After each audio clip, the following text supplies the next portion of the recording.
As my mom was in the final days of her life, she was in what we call general inpatient care at a local hospital here in San Antonio. It's hospice within a hospital. She had a very rare autoimmune disease, and her body was shutting down systematically. My dad, sister, and I decided that hospice was the right answer for her at this point. We shed a lot of tears. It was a really hard decision to make. Because she was in such a weakened state, we stayed in the hospital, and the ICU team gently shifted their services to focus more on care and comfort. Now, I didn't have the knowledge or the tools that I have now, but if I could do it again, I probably would have recommended that we start her on hospice sooner so we could take advantage of all of the benefits that hospice provides. But like most people, we didn't want her to give up. We didn't want to throw in the towel. We didn't want to acknowledge that she was dying.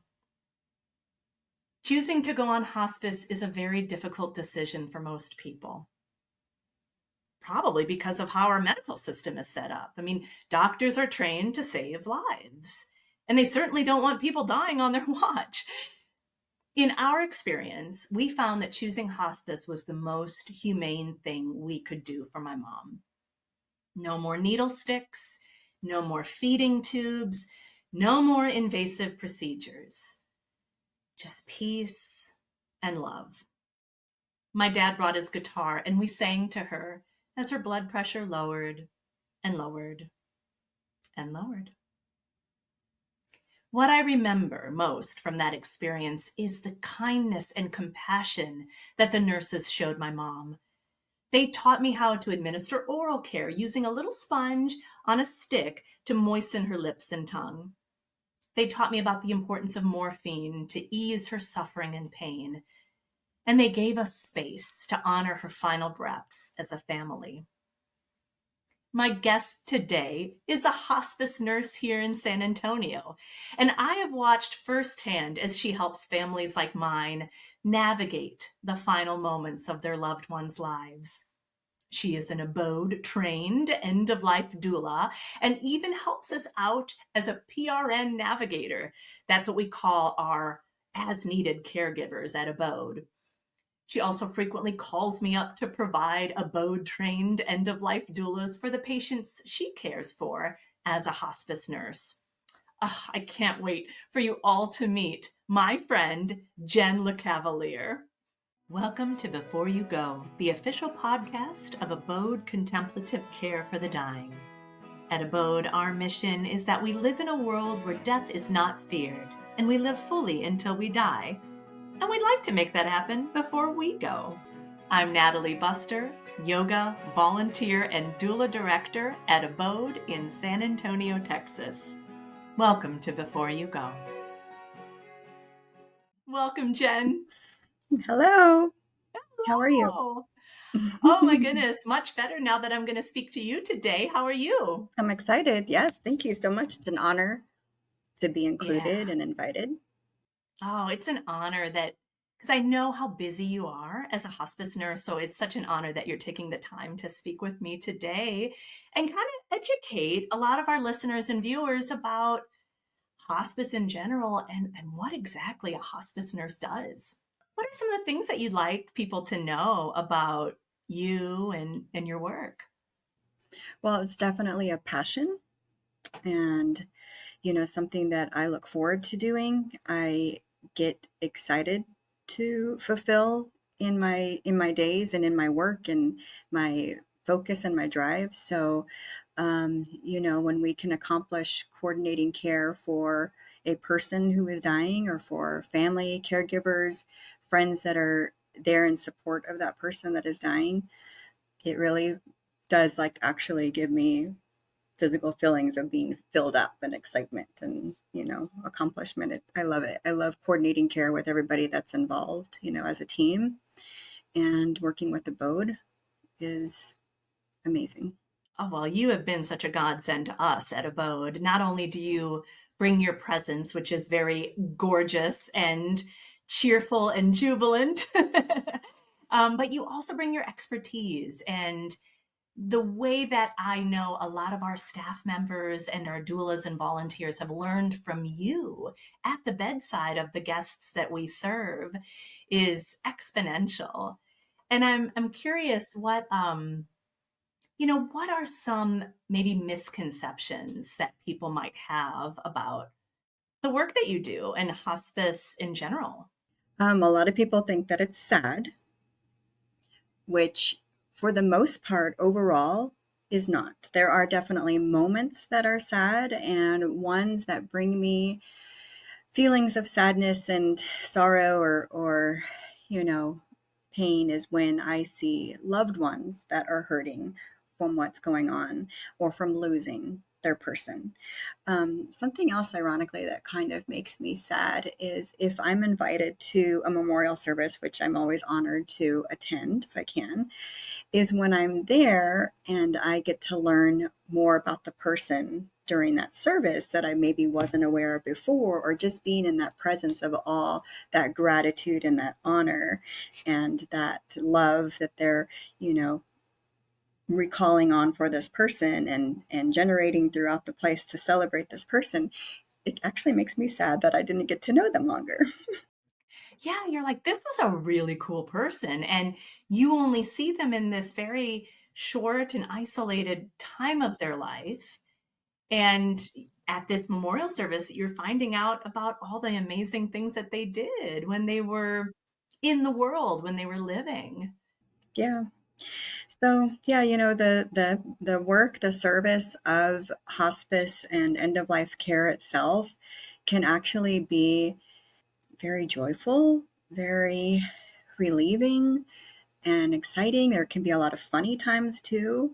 There's definitely sacred moments, original and organic and wow moments, things that you wouldn't have anticipated happening. There's so many stories that we could maybe come up with that have gone through a boat and experiences that have happened, during, I guess, final days, hours, moments. Just really incredible experiences, spiritual experiences, unusual, just amazing. I think, one of the things that you share, with all of us at a boat is that ability to really honor the sacredness of the time, that time.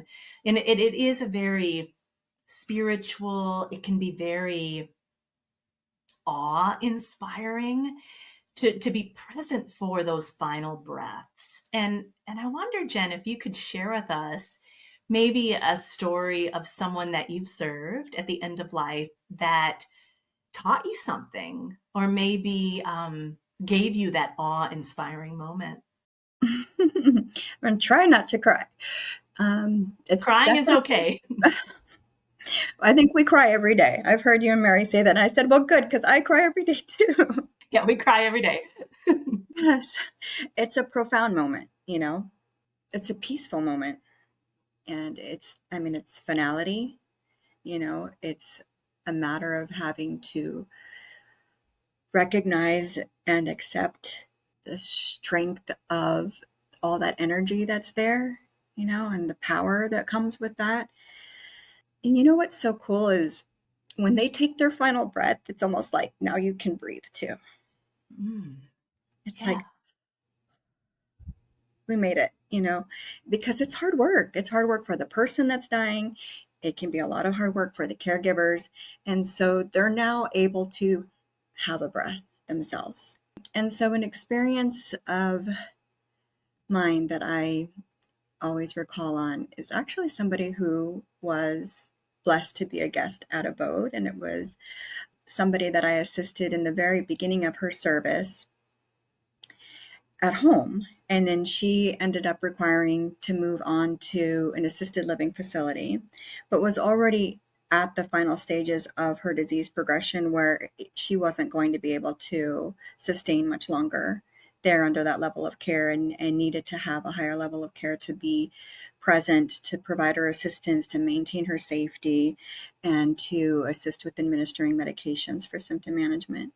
So she actually had a doula from Abode, and they paired really well because this particular guest was very um, specific and particular and very directive in how she preferred things to be. She was very formal. And I think that's what we all sort of, accepted and appreciated about her. She was an art professor. So she had an eye for like everything and how she wanted things to be. She was an outdoor person. She loved nature. So she had an appreciation for all things. So she was actually, offered a spot at a boat, a bed at a boat, and she accepted, and the daughter did as well, which was amazing because when I brought up initially the idea of a doula, the daughter actually gasped and she was like, I had a doula at birth. Yes, I would love that for mom. And that just gave extra support and security to the daughter in knowing that there was an additional love, support, safety measure there available, and companionship for her mom because there were hours that she was away from mom during the day working. She had 3 small boys, and so she was already giving as much as she could possibly give. So having the doulas in there working alongside with me because I can only give so much of my time, when I'm there to manage meds, symptoms, and give reassurance that, everything is happening the way it's supposed to, but we're here to modify things that need to be when they need to be. That's why we're here to support you in all of those anticipated changes. So to have that doula there to support with everything else, emotionally, spiritually, with legacy projects, which she had. So she was, given that grace of acknowledging specific art items that she had and documenting them and assigning them to certain people in her life that she wanted to bless them with. So that was really special. So then when an opportunity came along to have a bed at a boat and she accepted, it was kind of like a full circle experience. And also in that at that time during those months that I was caring for her, Mary was putting together another grant for the doula program, and I got to collaborate with her a little bit about that and used this specific guest in the experience for the grant to express the reasons for why we need the doula program to work alongside nurses specifically. Um, and so then the day that she actually arrived at a boat, the person that was there to meet with Mary about this grant was also there. So I got to meet her.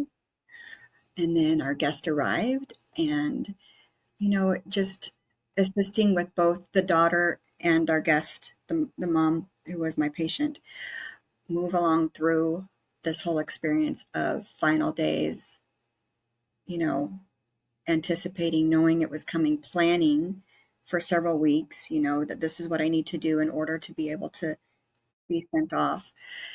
It was really a matter of them actually having the conversation, and it took actually several days and I think even weeks of conversation between me and the daughter and my social worker or my hospice social worker and the daughter in encouraging the normalcy of having that conversation with mom and also with having the conversation with the patient herself because she was such a strong spirit and personality and was not there just yet to accept that she was going. So, just assisting with facilitating those conversations between mom and daughter and, how do you start that conversation? Acknowledging that I know you don't want to go and we're going to miss you too. But just recalling on things that maybe they've experienced in the past that the daughter can, continue to live on through for mom, nature, bringing those moments and those memories to her kids and recalling, remember grandma and, just reassuring her mom that we're not going to forget you and you've brought so much and you've blessed us with so much. So I got to be there, to provide her aftercare after she passed on. The daughter was there. That was a beautiful experience. It was really, really neat. We got to honor her wishes, exactly what mom wanted, what she wanted to be wearing. And yeah, it was really special. And then I got to be a part of the memorial service, not a part of it, but I got to experience. I was invited and I got to be present. And then I was given a really special gift that belonged to mom. She handed out a special gift to several different members.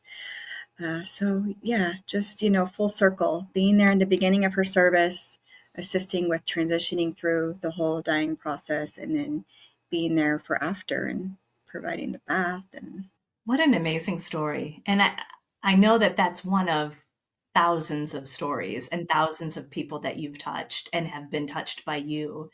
I remember that case because that was, I think, our very first official abode end of life doula dispatch case. oh, okay.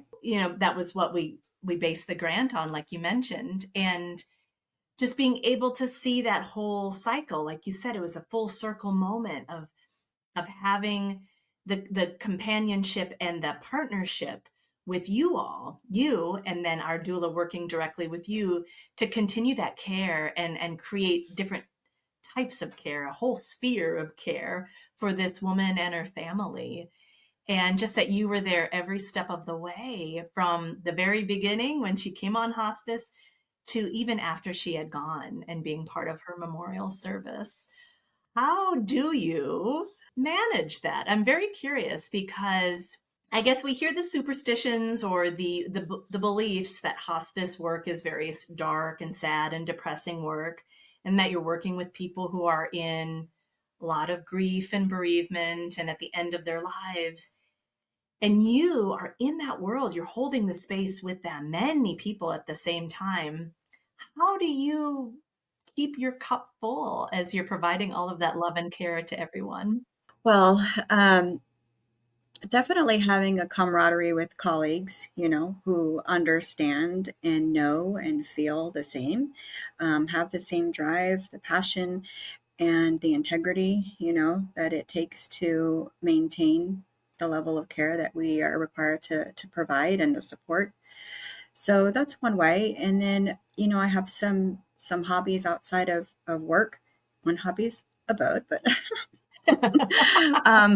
being physically active, doing athletic events, and then, being with friends, saying yes to opportunities that I'm asked to be a part of, making memories. It's so important to me. Time is very important to me, and because we're well aware of there not being very much of it, and we don't know if there will be much of it, and being present in many times where people wished that they would have said something and they missed that opportunity, or seeing somebody waiting and holding on for somebody to do something, bring something, or say something. It gives me an appreciation to accept, you know, opportunities that I'm given, and create them, make them, indulge in them. Yeah, I think that's such a smart thing to say because being around people at the end of life, like it teaches us, I think, how to live our lives more fully. And it sounds like that's the case for you. Yes. Yeah. I'm curious about what brought you to this work? What caused you to become a hospice nurse? I actually thought I wanted to do the other spectrum of life, birth or mother baby. And it was actually during clinicals in nursing school, and being in a long term care facility where they do give excellent care. They give, it's a fantastic level of care for 24/7 nursing, for having 24/7 CNAs present. All of your medications are, administered, and all of your symptoms are very well managed. But for some people, and maybe for safety reasons, they're required to, stay in their wheelchair, stay in their jerry chair. And sometimes they're sitting very closely to the nurse station, but because they need to have eyes on them. And they do provide enrichment to them throughout the day or throughout the week, different opportunities to engage socially if they can. But for some, just seeing them sort of sitting and sort of waiting or wondering, or maybe looking like they might feel alone, was sad to me. And I thought, gosh, that's not really a nice way to spend your final days or hours, if maybe you could be, provided something else or more or supportive, or for those that that need it, and maybe they can't be at home. We can still assist with supporting the staff in a long-term care facility, but not to say that we're the ones that's going to give everything to them, or we're the answer, but we're supportive, hospice is supportive. And so just thinking, what else could we do? Like, what could we do in this moment that maybe we're not doing, and that's part of teaching too, families, especially those who are taking care of dementia patients, which I say is the hardest disease progression to manage because it's 24/7 and you never know what you're going to get from one day to the next. And being a 24/7 caregiver, you can really lose yourself and sort of, start to run out of ideas. And so, sometimes it's just a matter of saying, well, just let's pull out some Tupperware and some spoons and let's just bang some things around, or let's get some toddler toys, just finding some simple, unusual and unknown ways to assist with giving enrichment, providing engagement and socialization between the caregiver and the patient as well. And then just, reminding the caregiver that you're doing everything right. There isn't anything you can do that's wrong. And you're doing fantastic. Everything you're doing is amazing. Seeing them, honoring them, and acknowledging that care. I think people need to hear that because so many times when a loved one of yours is at the end of life and you're that sole caregiver, you really think that you're totally isolated, that you're the only one who's ever been through this. And so having that support of people like you to normalize the experience, to give people resources and to kind of cheer them on in a way, like, hey, you're doing a great job and here are some ideas. I think that's wonderful. You saw a problem, this person sitting alone, and you thought like, hey, there's something I can do about that. So you got into hospice care then. How long have you been a hospice nurse? For over 10 years. Amazing. That's why you're so great at your job. Thank you. And I feel like there's probably so many stories that you could share with us, but I'm curious if there was something that challenged you, that required you to kind of step out of your comfort zone and maybe pushed you or stretched you in a way that maybe was challenging at the time, but looking back, provided that growth opportunity for you. Yeah, for sure. I think maybe, for those that are cognitively impaired or somebody who gets to that certain point of the dying process where they're no longer able to communicate for themselves, and a family member feeling like they need to overstep the patient, and us being there to advocate for that patient and remind them this is what they wanted. This is what they said in the past that they wanted to have experienced or not have. And also encouraging families to realize, to recognize, to honor the reasons that medication is given, specifically for symptom management, not because we just want to give it to them. It's never because of that. I often say if they don't need it, then we don't give it. But, so when there's a caregiver or family member who's maybe withholding pain management, symptom management, because they believe, well, if I give this to them, it's going to make them die, or if I give them this to them, they're not going to be able to communicate anymore. So just having to, encourage, normalize, more of this is happening because it's supposed to and it's going to.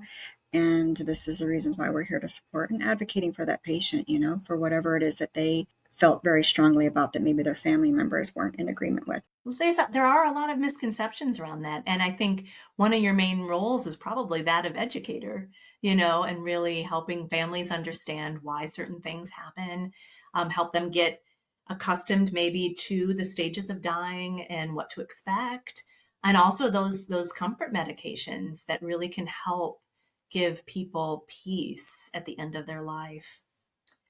You were part of our very first end of life doula training at a boat. I think you were in our very first cohort.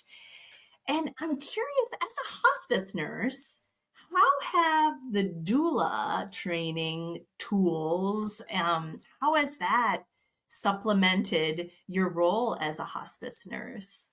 In a very supportive way. I love being able to recognize somebody who has some other need, that I can't give to them. And I think, I think you could benefit from maybe alternative therapy in these, final weeks or days, from somebody who does. I've called on Aspen for sound healing. And I also love how amazing any doula is ready to spring into action.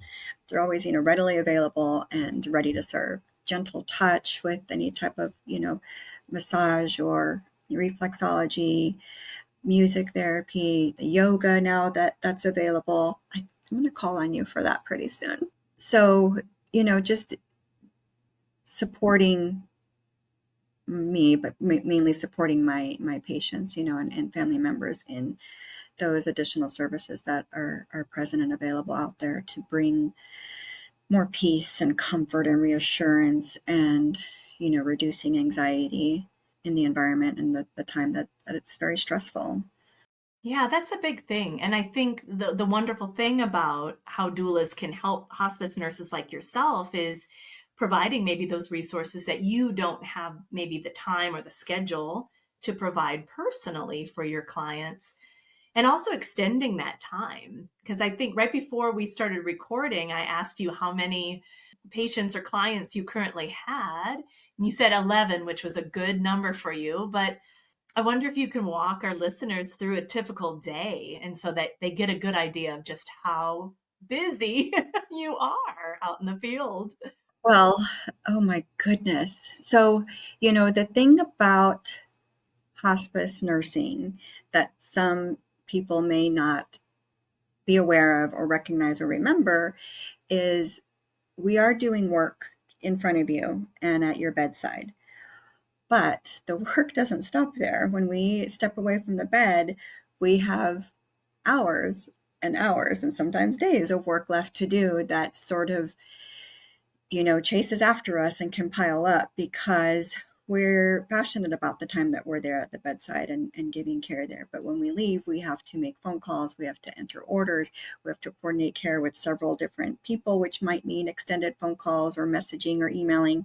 And then we have our extensive charting, and it's not just about that visit, it's also about maintaining their service in order to be qualified and stay a hospice patient, according to their specific disease that they were brought on for.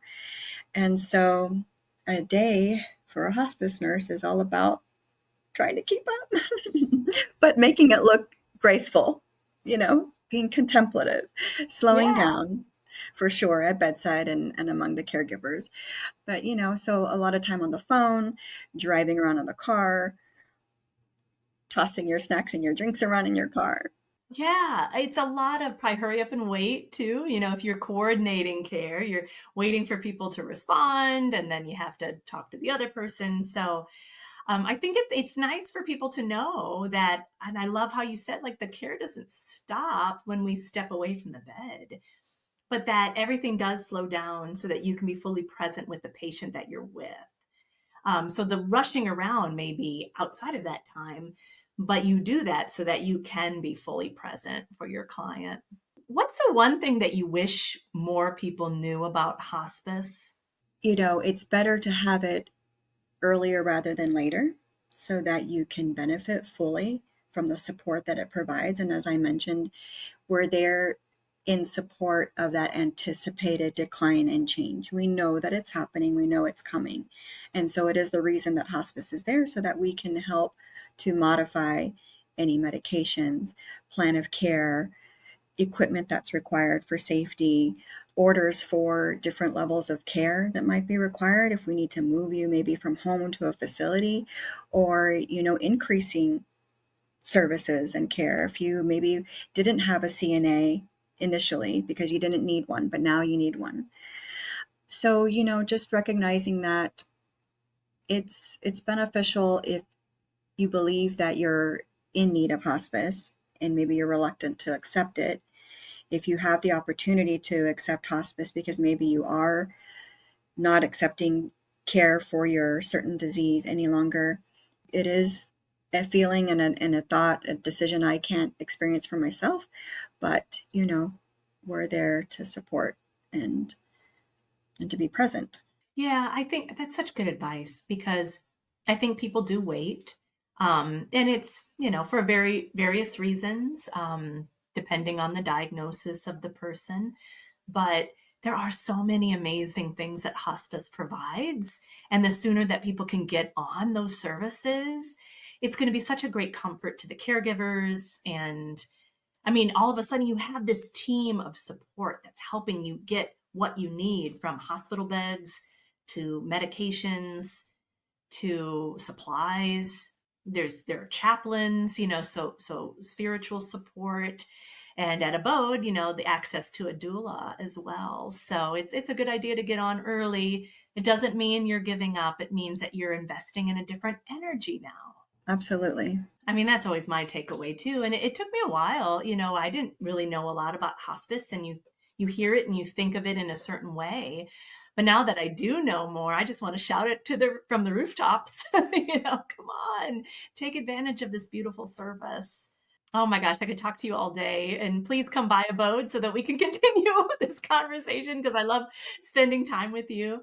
How can people find you on social media or find out more about you and your work?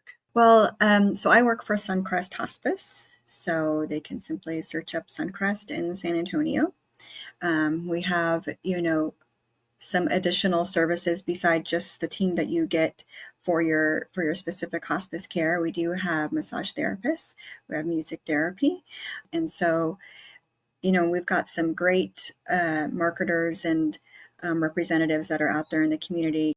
Oh, very cool. We'll make sure that there's a link in our show notes to Suncrest Hospice. I love that you all provide the sound, the music therapy as well. It's those extra little services that I think people don't always know are included in hospice. And each hospice is different, of course. And we can't forget our volunteer coordinator too, and our volunteers, which are fantastic for companionship. Oh, absolutely. And I think there's a whole movement of no one dies alone. And so being able to provide that support for people when they're in that final stage, when they're transitioning. And I'm sure your volunteers do an amazing job with that. My goodness. So I ask all of my guests this, but Jen, what is one thing that you want to do before you go? Just absolutely create memories with those that I know and enjoy spending time with. Oh, it's beautiful. Yeah. I think before I go, I really want to make sure that more people know about hospice and all of the amazing services that hospice provides, and try to dispel a lot of the myths that are out there about hospice and share all the good things that are available. Thank you so much for being on this podcast today, Jen. I love you. This episode is brought to you by Abode's Death Cafe. Our objective is to increase awareness of death with a view to helping people make the most of their finite lives. To learn more about Death Cafe, go to abodehome.org. Oh my goodness, she's such a goddess, isn't she? I love me some Jen LeCavalier.